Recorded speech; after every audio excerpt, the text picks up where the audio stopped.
He hadn't heard laughter in that kitchen since the day the preacher buried his wife on the hill, and when it came, light, unexpected, and alive, it struck Levi Caro like a crack through ice.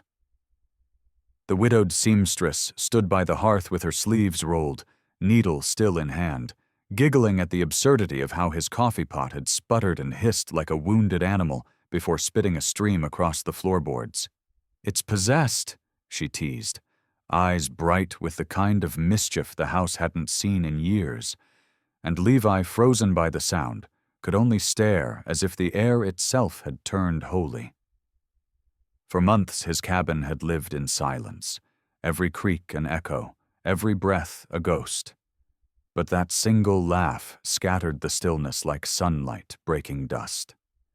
She covered her mouth, suddenly shy, murmuring, "Forgive me, I shouldn't." And he found himself shaking his head, words slow, uncertain, as though unused to speech. "Don't you stop?" "Not ever." His voice sounded strange even to him, rough, too deep. But something in her eyes softened, recognizing the ache behind it. She was here to mend the coat he'd torn last week, clearing brush near the river. A simple job he could have done himself if he'd cared to.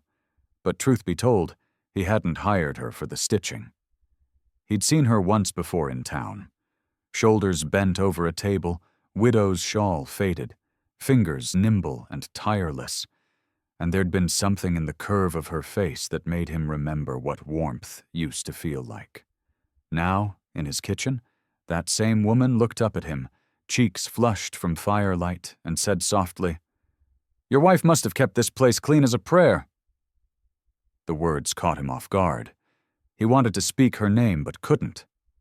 Instead, he watched the seamstress turn, brush the crumbs from the table, and hum a tune so faint he could hardly make it out. When her spool of thread rolled across the planks, he bent to pick it up, fingers brushing hers, and the touch startled them both. The thread, a pale blue, thin and shining, coiled between their hands before she pulled back quickly, whispering, "I'll finish this by morning." He nodded, but didn't move. The fire snapped, casting her shadow tall across the wall, and he realized the house no longer felt hollow. She laughed again, quieter this time, as she held his patched sleeve up to the light, and that sound, so small, so unafraid, slipped into his chest where grief had lived too long. He tried to look away, but the sight of her, sleeves soot-dusted, hair loose around her shoulders, filled him with an ache he didn't yet have words for. When she turned to hang her coat near the stove, he spoke low, half to himself. Didn't think this room remembered joy. She met his gaze and answered with a simple, honest truth. Sometimes a room only needs someone to listen. Then she smiled, a quiet thing that glowed warmer than the fire. And he stood there, struck dumb, as if some part of him long buried had just taken its first breath. Outside, the wind sighed through the pines, carrying away the last trace of morning from his roof. And Levi Caro, who had thought his heart long dead, realized the sound of laughter might just be the first sign it had survived after all.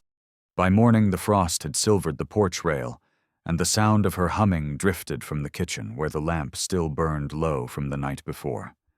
Levi stood by the window, watching the faint plume of her breath rise each time she bent to gather her sewing things, and for a moment he forgot that she was only meant to stay until the coat was mended. "You must have loved her dearly," she said suddenly without turning, voice soft, steady, as her hands worked the torn fabric on her lap. He hesitated. No one had spoken of his wife in 2 winters, and then crossed the room, boots quiet on the plank floor. "Ain't sure what word fits it anymore," he muttered. "She's in everything I touch." The seamstress nodded slowly, thumb running over a set of faded initials near the coat's inside seam. She frowned, the light catching the thread just right. "L.C.," she read aloud, puzzled. "This isn't your mark?" He froze.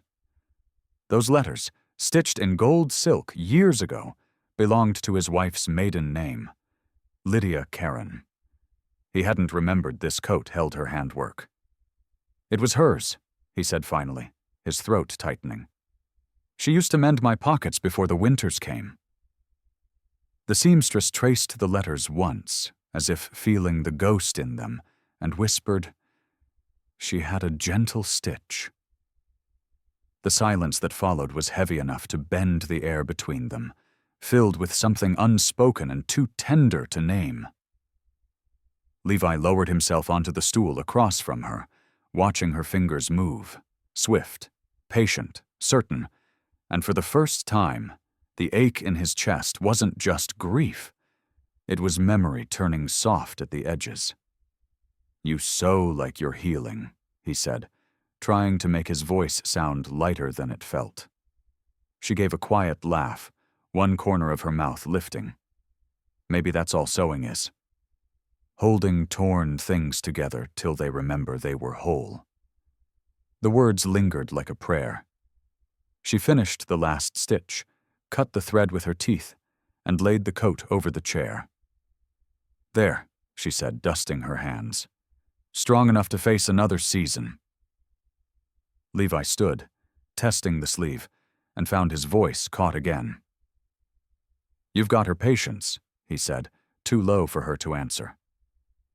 She looked up anyway, and in her eyes was no pity, just a calm understanding, as if she too had sat through long nights listening to a house breathe without another soul inside it. "How long's it been?" she asked gently. "Since she passed?" 2 years, he said, "since the river thawed last." She nodded once, like she understood more than he'd said. That's long enough for silence to start sounding like company. He almost smiled at that. "And you? How long since you lost yours?" Her hands paused just briefly over the thread. 3, she answered. "But grief doesn't keep a clock. It just changes its shape." She rose, gathering her things, and he followed her to the door, unable to stop himself. "You'll come again?" he asked before he knew he'd spoken. She blinked, surprised, then smiled faintly. "If there's more to mend." Her eyes dropped to the frayed curtain by the sink, fluttering in the draft. "Seems there might be." Then she stepped out into the cold, shawl drawn tight, leaving behind the faint scent of soap and the blue spool of thread she'd forgotten on the table, its color catching the dawn light like a quiet promise that she'd return. By morning the frost had silvered the porch rail, and the sound of her humming drifted from the kitchen where the lamp still burned low from the night before. Levi stood by the window, watching the faint plume of her breath rise each time she bent to gather her sewing things, and for a moment he forgot that she was only meant to stay until the coat was mended. "You must have loved her dearly," she said suddenly without turning, voice soft, steady, as her hands worked the torn fabric on her lap. He hesitated. No one had spoken of his wife in 2 winters, and then crossed the room, boots quiet on the plank floor. "Ain't sure what word fits it anymore," he muttered. "She's in everything I touch." The seamstress nodded slowly, thumb running over a set of faded initials near the coat's inside seam. She frowned, the light catching the thread just right. "L.C., she read aloud, puzzled. "This isn't your mark?" He froze. Those letters, stitched in gold silk years ago, belonged to his wife's maiden name, Lydia Karen. He hadn't remembered this coat held her handwork. "It was hers," he said finally, his throat tightening. "She used to mend my pockets before the winters came." The seamstress traced the letters once, as if feeling the ghost in them, and whispered, "She had a gentle stitch." The silence that followed was heavy enough to bend the air between them, filled with something unspoken and too tender to name. Levi lowered himself onto the stool across from her, watching her fingers move, Swift, patient, certain, and for the first time, the ache in his chest wasn't just grief. It was memory turning soft at the edges. "You sew like you're healing," he said, trying to make his voice sound lighter than it felt. She gave a quiet laugh, one corner of her mouth lifting. Maybe that's all sewing is. Holding torn things together till they remember they were whole. The words lingered like a prayer. She finished the last stitch, cut the thread with her teeth, and laid the coat over the chair. "There," she said, dusting her hands. "Strong enough to face another season." Levi stood, testing the sleeve, and found his voice caught again. "You've got her patience," he said, too low for her to answer. She looked up anyway, and in her eyes was no pity, just a calm understanding, as if she too had sat through long nights listening to a house breathe without another soul inside it. "How long's it been?" she asked gently. "Since she passed?" "2 years," he said, "since the river thawed last." She nodded once, like she understood more than he'd said. That's long enough for silence to start sounding like company. He almost smiled at that. "And you? How long since you lost yours?" Her hands paused just briefly over the thread. 3, she answered. "But grief doesn't keep a clock. It just changes its shape."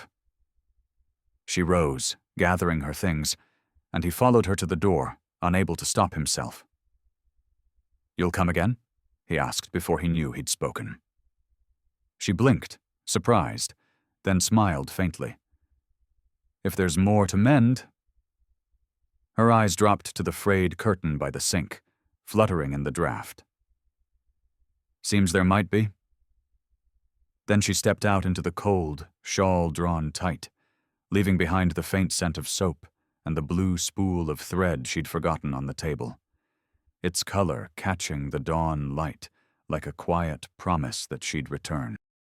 By late afternoon, the wind had turned mean, tearing through the valley like a beast loosed from its chain, and by nightfall the snow came sideways, sharp, endless, devouring the fence posts whole. Levi bolted the door twice and fed the fire till it roared, but the sound of it couldn't drown the storm's voice outside. When the knock came, barely a tap against the gale, he thought at first he'd imagined it. Then he heard it again, faint but certain. He opened the door against a gust that nearly stole his breath, and there she was, shawl soaked, hair plastered to her temples, clutching a small sewing box under one arm. "I was halfway home when the road vanished," she said, voice trembling from cold. "Your light was the only one I could see." He stepped aside without a word, ushering her in. "You'll freeze if you stay another minute out there." She tried to smile. "Wouldn't be the first time?" He stripped the dripping shawl from her shoulders, hung it by the fire, and fetched a blanket. Her hands were shaking too hard to hold the cup of coffee he offered, so he steadied it between her palms until the tremors eased. "You're safe here," he said, though he wasn't sure which of them needed to believe it more.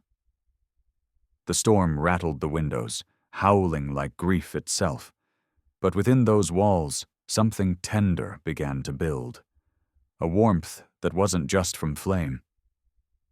She set her sewing box on the table, the latch clicking softly, and said with a weak laugh, "I can't sit idle. My hands forget how to rest." "Then mend if you must," he said, easing into the chair opposite her. "But not for coin." She met his eyes across the firelight, hesitant. "Then for what?"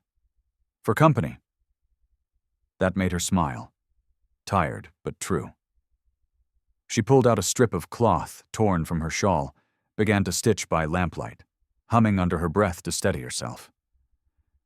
The thread glinted blue in the glow, the same one she'd left behind days before, and Levi found himself watching her fingers, the rhythm of them, the quiet skill in every motion. "You sew like it matters to the world," he murmured. It does, she said. Every stitch says something survived. The words sat between them like scripture. The fire snapped, sparks climbing, and outside the storm beat harder, snow thickening against the shutters. He rose to check the latch, but her voice stopped him. Will it hold? It's old, he said, but strong. Like you, she said quietly, then bit her lip, embarrassed by the honesty of it. He turned back toward her, caught by the flush on her cheeks, by the way the lamplight curved around her face. No, he said softly. I break more than I hold. Then it's good I mend, she replied, and her laughter, thin but real, threaded through the wind like a challenge to the storm itself. Hours later, when the fury outside dulled to a low moan, he found her asleep at the table, needle still between her fingers, the blue thread trailing across her palm to the half-mended cloth resting on her chest. Levi stood there a long time, the fire low, the silence deep, and thought that if heaven still spoke, this must be its language. Two broken souls kept alive by one small stitch at a time. He lifted her gently, carried her to the chair by the hearth, and draped a blanket over her shoulders. The spool rolled to a stop at his boot, unwinding just enough to touch his toe, and though he didn't understand why, he bent down and looped the thread once around his finger, like a vow he wasn't ready to name. Morning came slow and gray. The storm burned out, but leaving behind a silence so complete it almost rang. Levi stirred the ashes in the hearth until they glowed again, then turned to find her awake, blanket clutched around her shoulders, eyes fixed on the thread still looped around his finger. You fell asleep mending, he said, half smiling, embarrassed by how much softer his voice sounded than it used to. She returned a faint smile. You fell asleep guarding. The way she said it, gentle, almost teasing, made something shift in his chest. Didn't mean to, he muttered, pouring coffee. Old habit. Your wife must have slept easier for it, she said quietly. He froze, mug halfway to his lips, then set it down with care. She never woke up, he said simply. The words hit the air like stones dropping in water, rippling the quiet between them. For a long moment she didn't speak, only studied him with eyes that saw more than they should.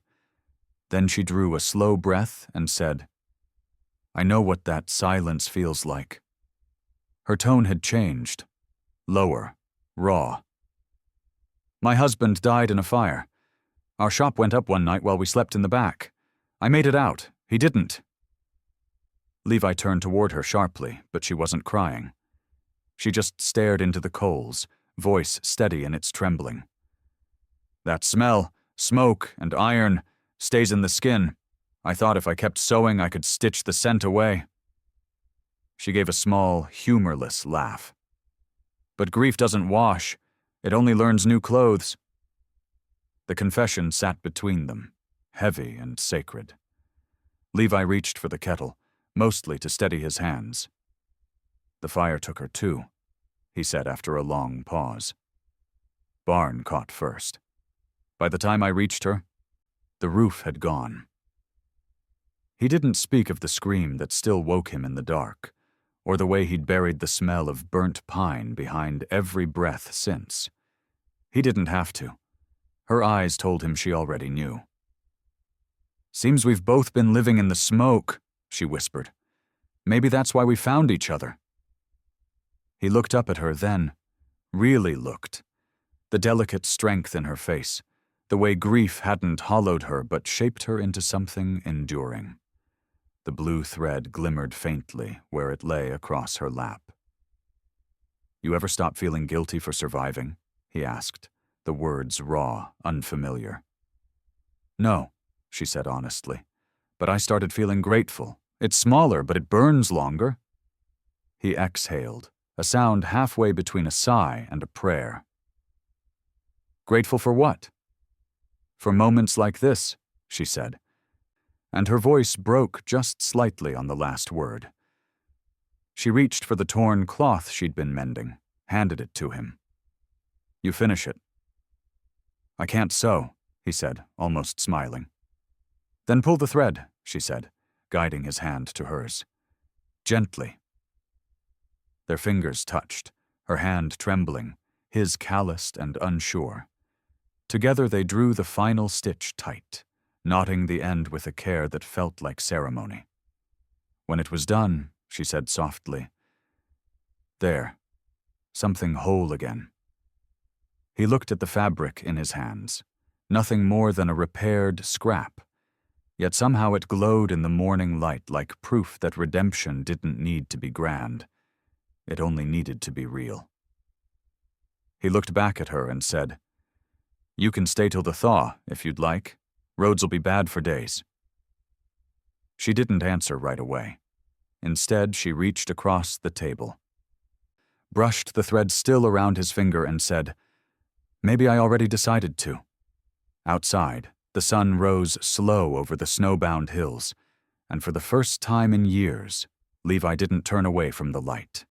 The sun rose pale through a thin veil of cloud, melting frost from the window panes and washing the cabin in a softer kind of light than it had known in years. Levi stood by the stove, sleeves rolled, pouring batter into a skillet that hissed as if surprised to be useful again. The smell of frying cornmeal filled the air, mixing with wood smoke and something faintly sweet, a scent that didn't belong to grief. Behind him, she stirred, the blanket sliding from her shoulders, hair loose and tangled from sleep. "You cook too?" she asked, voice still rough with mourning. "A man alone learns or starves," he said, half smiling.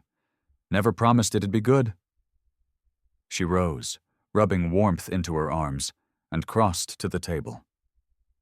The blue thread still lay there where they'd left it.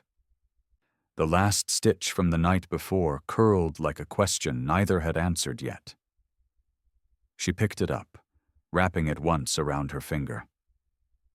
"You kept it," she said quietly. "Didn't mean to," he lied. She looked at him, the corners of her mouth lifting in a knowing smile. "Sometimes our hands tell the truth before we do." He set the plate before her, 2 uneven cakes browned too long on one side. "Don't laugh," he said, but her chuckle came anyway, bright and sudden, the sound of yesterday's ice breaking apart completely. He shook his head, mock stern. "You're impossible." "I'm grateful," she said softly, taking a bite. "And it's good. Tastes like someone tried." The words landed deeper than she meant them to. For a moment he forgot to breathe.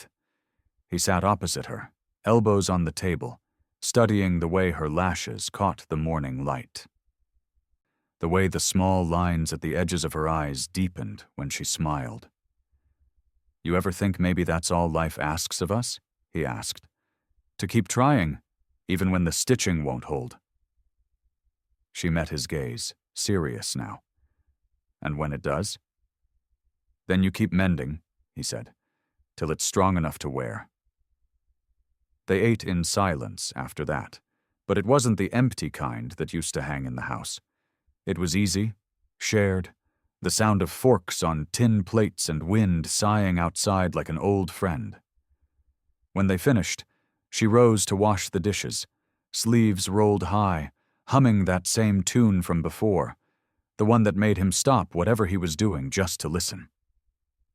He leaned against the doorway, arms crossed, and said, "That song, where'd you learn it?" "My husband used to whistle it when he worked," she said, eyes still on the suds. "I thought I'd forgotten it till last night." "Then keep singing," he said softly. "Might help me remember something too."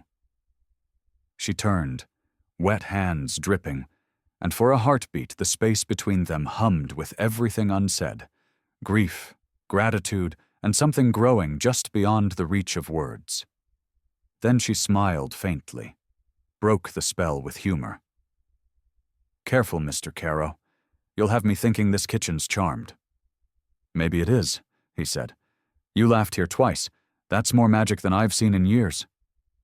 She laughed again, wiping her hands, shaking her head. And you call me impossible? The sound of her laughter filled the room, and this time he joined her, low and unguarded, until even the old walls seemed to sigh in relief. Outside, the snow began to slide from the roof in slow, heavy sheets, thudding softly to the ground. Spring was far off still, but inside that kitchen thaw had already begun. The storm left behind a clean world, white hills, blue air, and a hush that seemed almost merciful.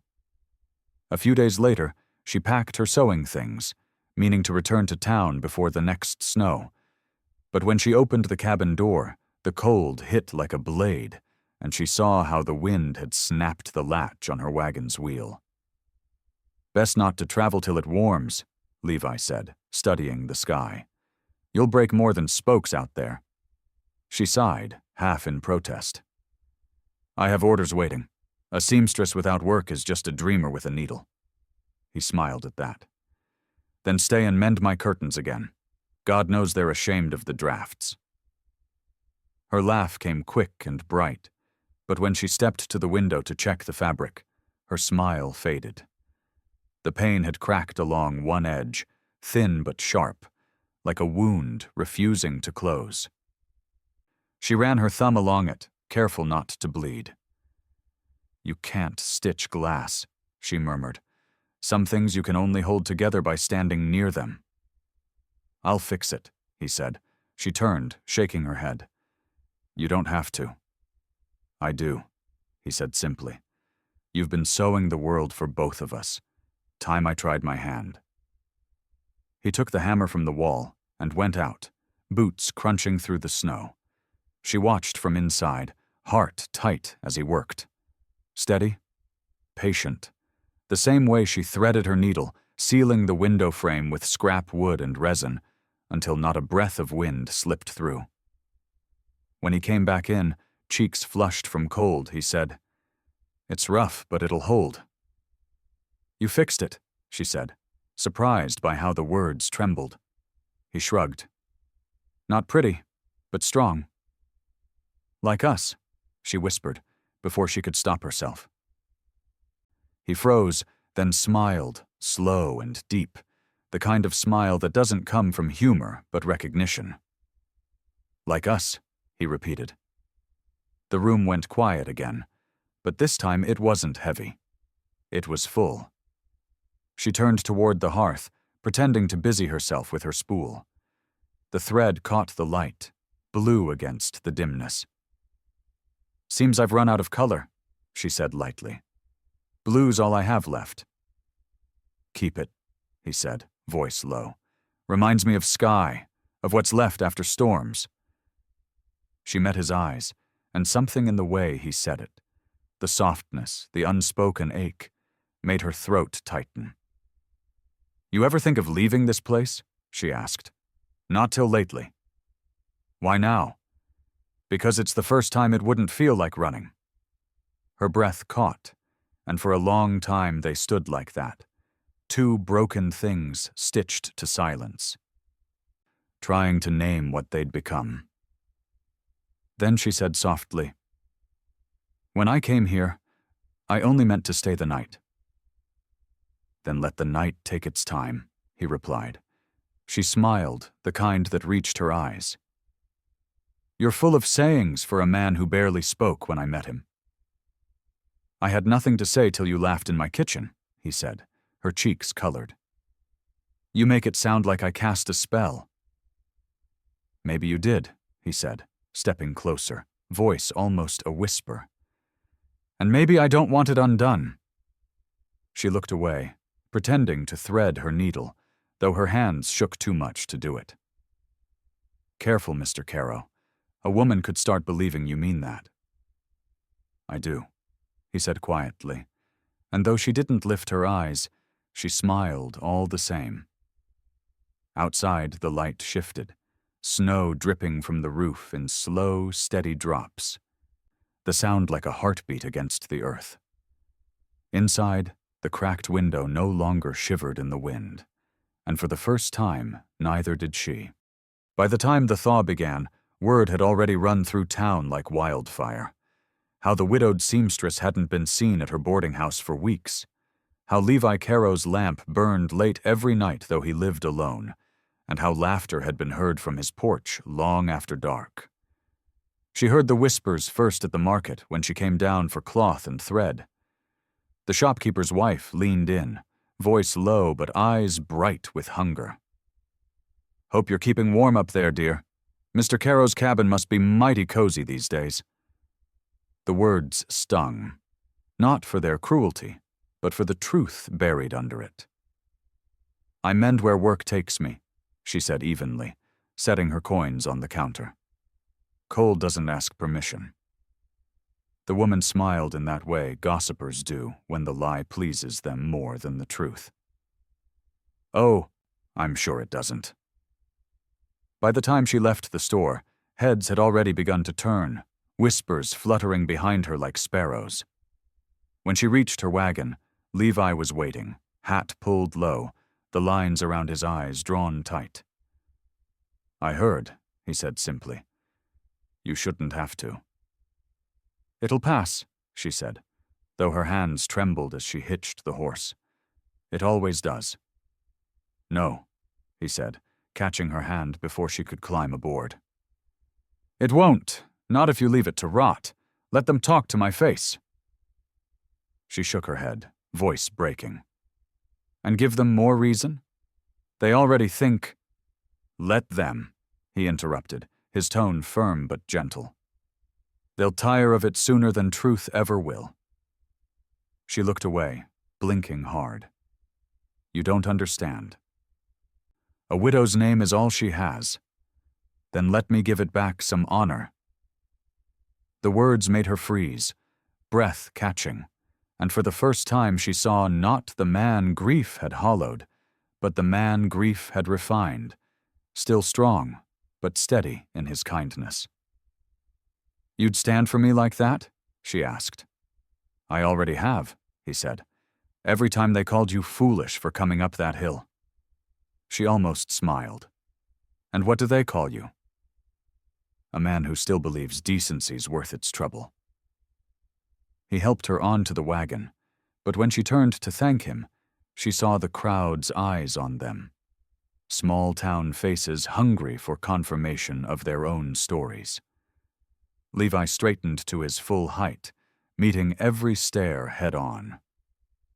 "Afternoon," he said calmly, voice carrying, and the watchers turned away, murmuring, pretending to care about anything else. He waited till they were gone before he spoke again. "You shouldn't hide." "And you shouldn't invite fire," she said, half whisper, half plea. "I've lived through worse burns," he replied.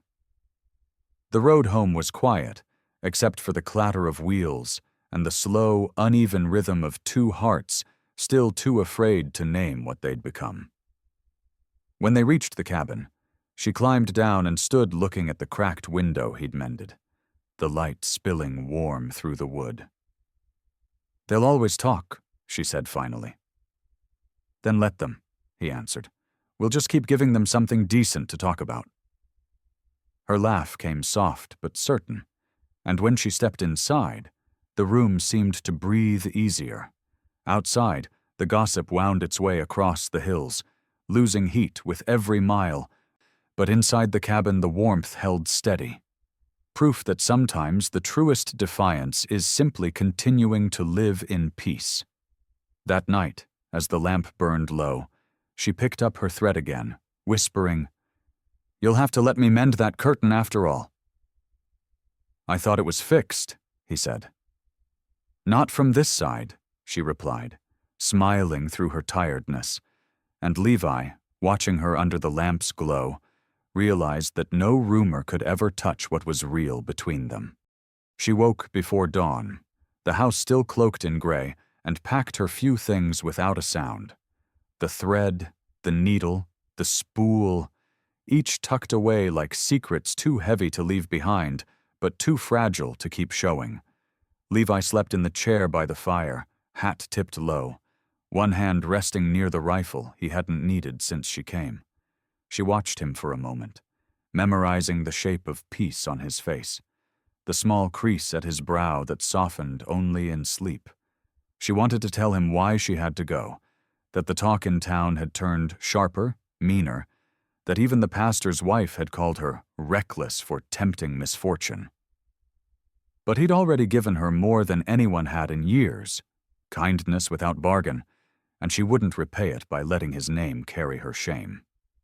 She stepped to the table, laid one folded scrap of cloth there, the curtain she'd mended from his torn shirt. On it, stitched in the same blue thread, were 2 letters, L and E, for Levi and Eleanor. It wasn't confession. It was goodbye. But when her hand reached for the latch, his voice came low, half rough with sleep. "You meant to leave without breakfast?" She froze, eyes closing. "I didn't want to wake you." "Then you should have been quieter," he said, standing, pulling on his coat. His tone wasn't angry. It was weary, the way a man sounds when the storm comes back after he thought the sky had cleared. "Town's gotten cruel," she whispered, "and I won't have them saying your charity turned to scandal." He moved closer, boots slow against the planks. "Charity?"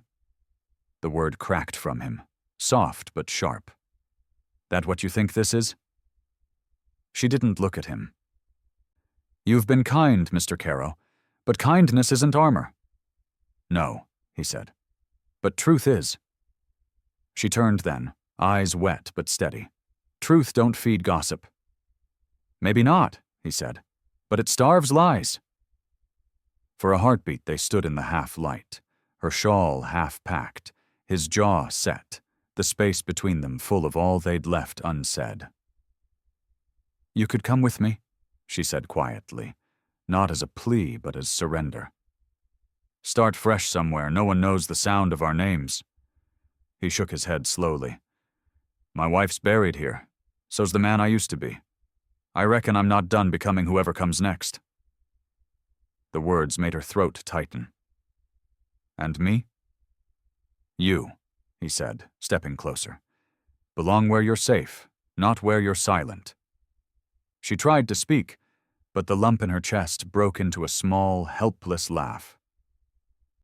"You always find the right words when I'm trying to run from them." "That's how I know you're meant to stay," he said. He lifted her sewing box from the table, set it gently in her hands. "You told me once sewing keeps you alive. Then keep at it here." She stared at him, eyes shining. "And if the town never forgives it?" "Then let them learn," he said. "Decency's a thing they forgot too long ago." The tears fell freely now, unashamed. She whispered, "You'll have to remind me how to laugh when it gets hard again." "You taught me first," he said. He opened the door, letting dawn spill in like new breath, gold light catching the thread still wound around his finger. She looked at it, trembling. "You still keep it?" "Till you tell me to let go." "Then don't," she said. "Not ever." And when she stepped back into the cabin, closing the door on the cold, he knew she'd chosen to stay, not because the world had grown kind, but because one corner of it finally had. Spring came quiet that year. The last of the snow melted from the ridge behind the cabin, and the grass returned like forgiveness, slow, stubborn, green, where it had every right not to be. Levi and Eleanor worked side by side most days, he mending fences, she stitching curtains for half the valley, her laughter carrying farther than it used to. Some evenings, the children from town, those who'd once been told not to speak her name, brought torn hems and ripped sleeves for her to fix. She never asked for coin.